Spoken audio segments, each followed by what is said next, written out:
Ow! Ow. I'm okay. I think I'm okay. Good evening, ladies and gentlemen. My name is Phil the Conquistadork. The backlog isn't going away, and neither of these are reviews.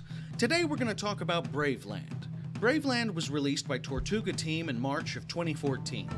It's fairly standard fare for a fantasy turn-based strategy game. You make your way across a slowly expanding map with various vistas and nasties to kill. You hire on bigger and badder troops as you fight bigger and badder enemies. You gear up your general, you kill a few bosses, and bam, the game's over. Wham bam, thank you Sam. Wise. The plotline cuts straight to the chase. You're on your way out to bring some wandering mercenaries to justice, and then pow. You're the world's only hope. Funny how that happens. One day you're hunting down goat thieves, and the next you're bringing an endless monstrosity to its knees at the tip of your broadsword. Ho-hum, roll the credits, just another day at the Gygaxian Office of Turn-Based Strategy. The combat system is about as deep as a ferret's purse, and the difficulty isn't the sort of thing that's going to leave you analyzing and strategizing as time goes on. You choose a unit, swing your weapon, rinse, repeat, get the hell out of my shower. The game is short and sweet from start to finish. It took me about 4 hours to beat the main campaign. And honestly, when you consider that it's a $5 game at full price and also has an endless survival mode that you can get lost in, that's a bit of a steal, particularly if you can pick it up during a Steam sale. No, Braveland isn't a bad game at all. It isn't a particularly great game either. Nothing about it stood out or demanded that I take notice.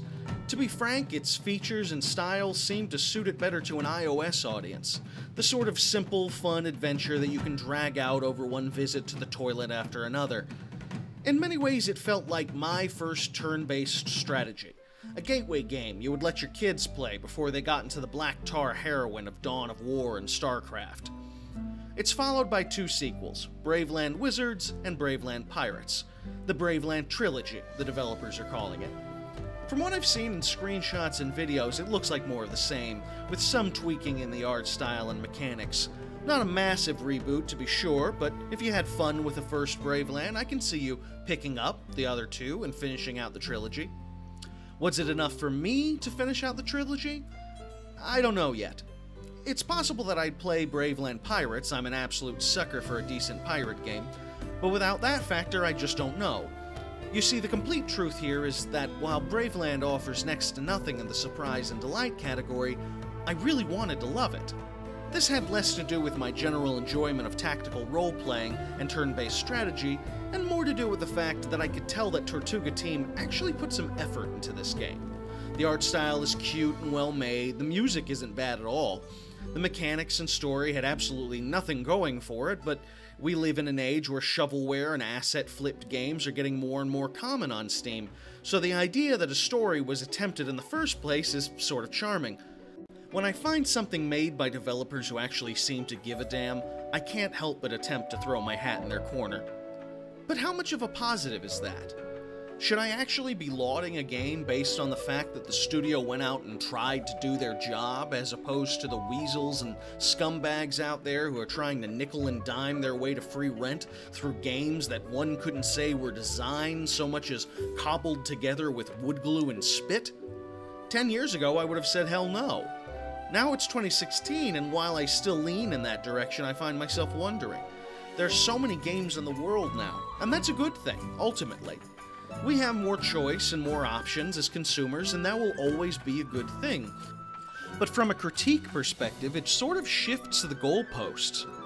If it weren't for the constant flood of shit that keeps getting shoveled onto the PC doorway on a weekly basis, would I be less inclined to have enjoyed Braveland?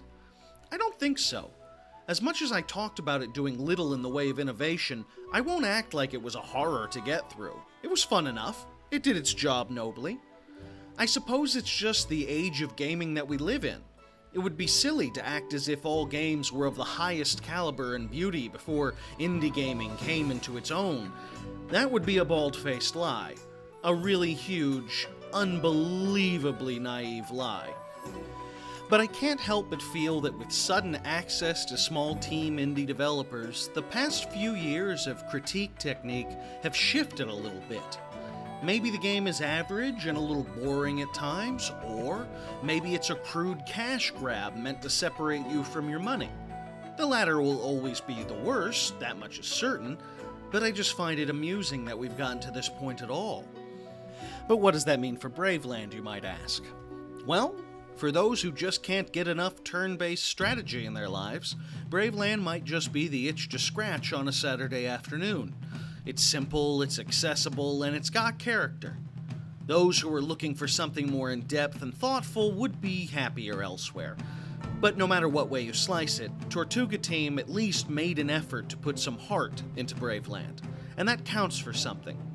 It's worth a look, and it's worth an afternoon of slicing and dicing bandits.